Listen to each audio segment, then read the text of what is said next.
This is Steel of War, a factual archival record of the machines that shaped 20th century conflict, presented with precision and historical accuracy. During World War II, the United States produced and operated a vast range of military aircraft across multiple roles and theaters. These aircraft served with the U.S. Army Air Forces and the U.S. Navy, supporting operations from 1939 to 1945. The following narration documents only aircraft that saw confirmed operational service during the Second World War. P-51 Mustang. The North American P-51 Mustang was a long-range, single-engine fighter developed for the U.S. Army Air Forces. Entering service in 1942, it became a primary escort fighter for strategic bombing missions over Europe. Powered by the Packard-built Rolls-Royce Merlin engine, the P-51 combined high-speed, long-range, and high-altitude performance. It was armed with 6 50-caliber M2 Browning machine guns and could carry external fuel tanks or bombs. The Mustang played a central role in gaining air superiority over the European theater by escorting B-17 and B-24 bombers deep into German airspace. It also served in ground attack and reconnaissance roles in Europe and the Pacific. P-47 Thunderbolt. The Republic P-47 Thunderbolt was a heavily built single-engine fighter designed for high-altitude combat and ground attack. Entering service in 1943, it was one of the largest and heaviest single-engine fighters of the war. Powered by a Pratt & Whitney R2800 radial engine with a turbo supercharger, the P-47 excelled in durability and dive performance. It was armed with 8.50 caliber machine guns and could carry rockets or bombs. The Thunderbolt became especially effective in close air support and interdiction missions following the Normandy invasion. Transition. Twin-engine designs offered extended range and specialized performance. P-38 Lightning. The Lockheed P-38 Lightning was a twin-engine fighter distinguished by its twin-boom configuration. Entering service in 1941, it served in Europe, North Africa, and the Pacific. The P-38 offered long-range, heavy armament concentrated in the nose, and versatility in multiple roles, including interception, escort, and reconnaissance. It was armed with 4.50 caliber machine guns and one 20mm cannon. The Lightning was particularly effective in the Pacific theater due to its range and reliability over water. P-40 Warhawk. The Curtiss P-40 Warhawk was a single-engine fighter in service from the early years of World War II. It was widely used by U.S. forces and allied nations under Lend-Lease. The aircraft was rugged, reliable, and effective at low to medium altitudes. Armed with 50-caliber machine guns, it served in air defense, ground attack, and escort roles. The P-40 saw extensive service in North Africa, China, and the Pacific. You are listening to Steel of War, preserving the documented record of wartime aviation without interpretation or embellishment. P-39 Airacobra.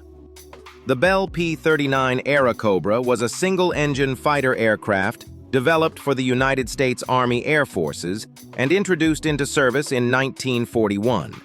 Its most distinctive feature was the placement of the engine behind the pilot, driving the propeller through a long extension shaft.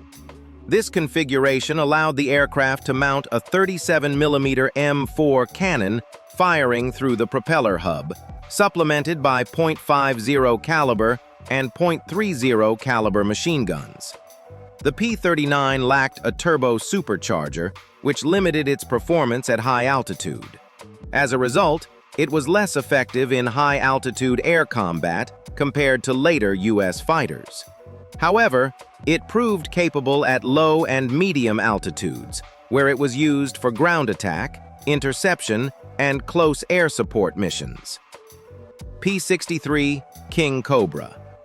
The Bell P-63 Kingcobra was a single-engine fighter aircraft developed as an improved successor to the P-39 Airacobra. Entering service in 1944, it retained the rear-mounted engine layout and nose-mounted cannon, but incorporated a redesigned wing, improved aerodynamics, and a more powerful Allison V1710 engine. Unlike the P-39, the P-63 was not widely deployed in combat by U.S. Army Air Forces units. However, it was fully operational and saw confirmed wartime service through the Lend-Lease program. The majority of P-63 aircraft were delivered to the Soviet Union, where they were used primarily for air defense and ground attack roles during the final stages of the war. P-36 Hawk.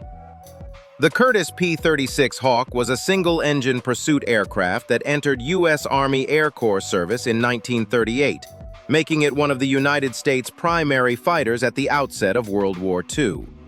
It featured an all-metal monoplane design with an enclosed cockpit and retractable landing gear, representing a significant advancement over earlier biplane fighters.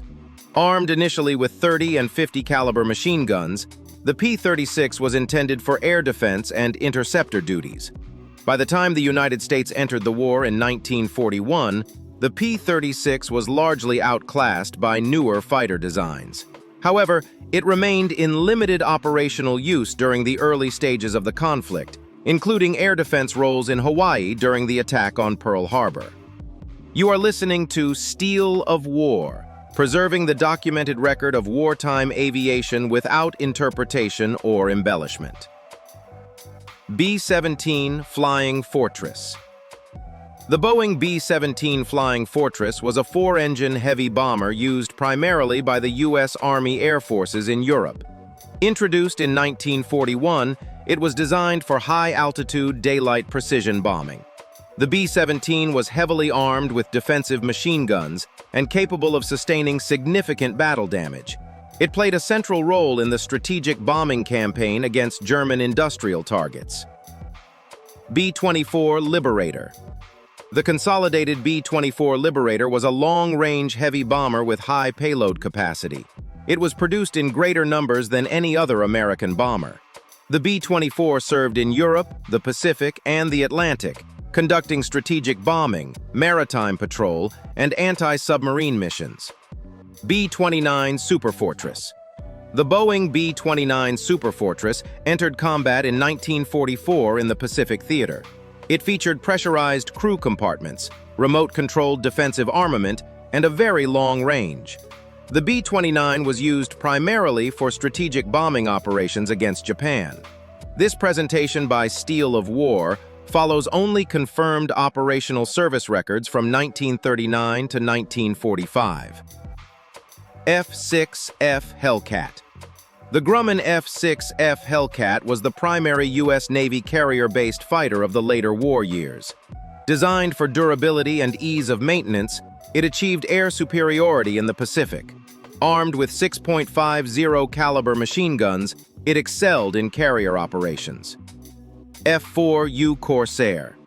The Vought F-4U Corsair was a carrier-capable fighter with a distinctive inverted gull wing. Entering service in 1943, it served with both the U.S. Navy and Marine Corps. It was used extensively in air combat and close air support roles.